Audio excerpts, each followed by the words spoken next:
Baik, selamat siang, Pak Patra. Perkenalkan, saya semua. Pada kesempatan ini, saya akan mempresentasikan penelitian saya dari bab 1 sampai bab 3 yang berjudul Peran Moderasi Risiko Kredit dalam hubungan antara Sustainability Report terhadap kinerja keuangan dengan objek itu perbankan.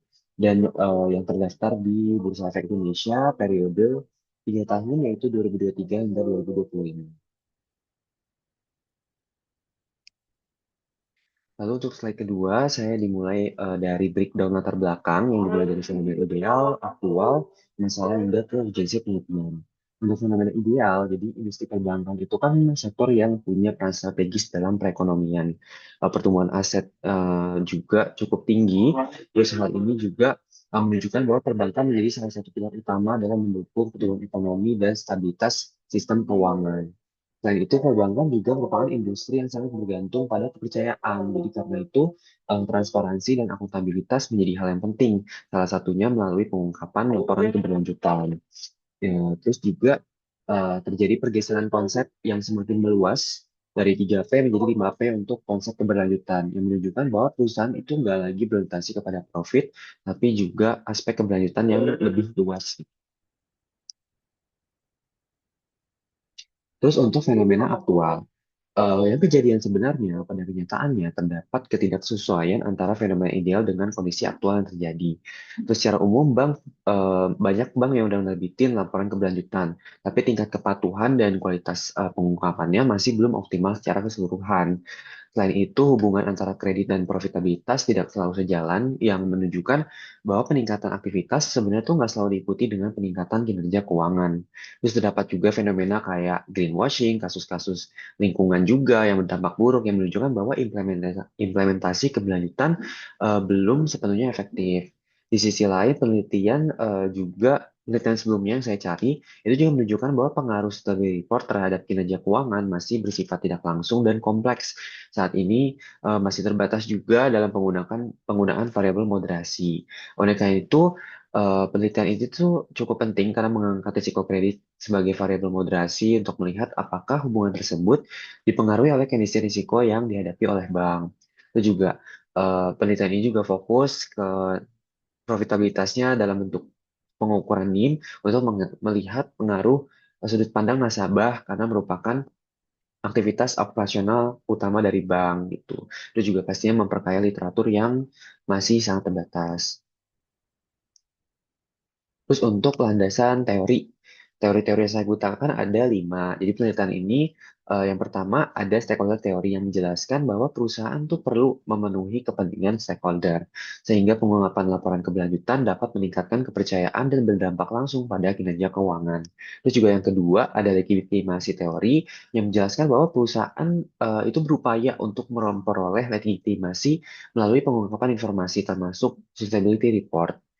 Terus juga agensi teori yang menjelaskan bahwa laporan keberlanjutan dapat mengurangi asimetri informasi antara manajemen juga stakeholder. Terus yang keempat, signaling teori, di mana laporan keberlanjutan menjadi sinyal positif bagi investor mengenai prospek perusahaan. Terus juga kondisi teori yang menjelaskan bahwa hubungan antara laporan keberlanjutan dan kinerja keuangan itu pasti dapat dipengaruhi oleh kondisi tertentu, karena juga penelitian sebelumnya yang banyak menjelaskan pengaruh tidak langsung, dan di saat ini saya masukin itu risiko kredit, itu NPL. Dan berdasarkan teori-teori yang ada, dibangun kerangka konseptual seperti gambar di sini, di mana laporan keberlanjutan itu berpengaruh terhadap kinerja keuangan. Risiko kredit berpengaruh terhadap kinerja keuangan, dan risiko kredit berperan sebagai variabel moderasi antara kedua hubungan yang ada. Nah, yang akhirnya juga membuat 3 hipotesis. Yang pertama itu H1 positif, yang kedua negatif, yang ketiga juga memperlemah atau negatif.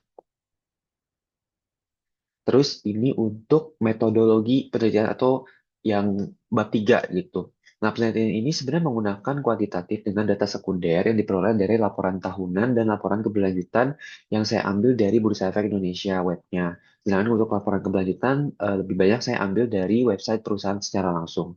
Terus teknik pengambilan sampel juga saya menggunakan purposive sampling dengan total sampel itu awalnya ada 57, tapi masih banyak yang belum mengungkapkan laporan keberlanjutan. Jadi akhirnya saya eliminasi, tapi sebenarnya nanti ini kan bisa dikulik ya ketika mereka sudah terbit.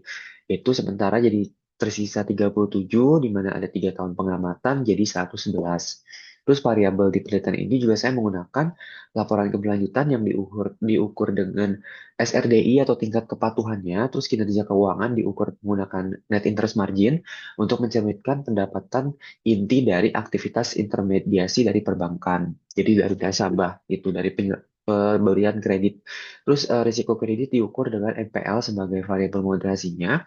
Terus juga ada variabel kontrol itu pertumbuhan kredit yang diukur dengan pertumbuhan kredit tahun ini dikurang tahun sebelumnya dibagi dengan tahun sebelumnya untuk tahu berapa persen.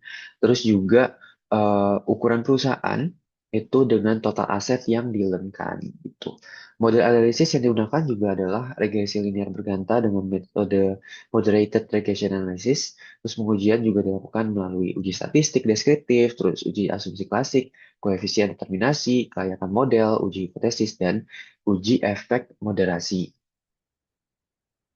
Terus selanjutnya sebenarnya ini lebih ke lampiran, Pak. Jadi proses saya mengerjakan bab 1 sampai bab 3 saya menggunakan kurang lebih 48 jurnal.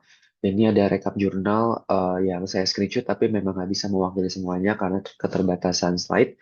Terus juga rekap sampel ketika saya merekap laporan keuangan dan laporan keberlanjutan dari Bursa Bursa Efek Indonesia, webnya dan website perusahaan, dan saya eliminasi. Terus juga rekap konsultasi di mana saya kira-kira ada sekitar 4 kali konsultasi untuk pembuatan bab 1 sampai bab 3 ini.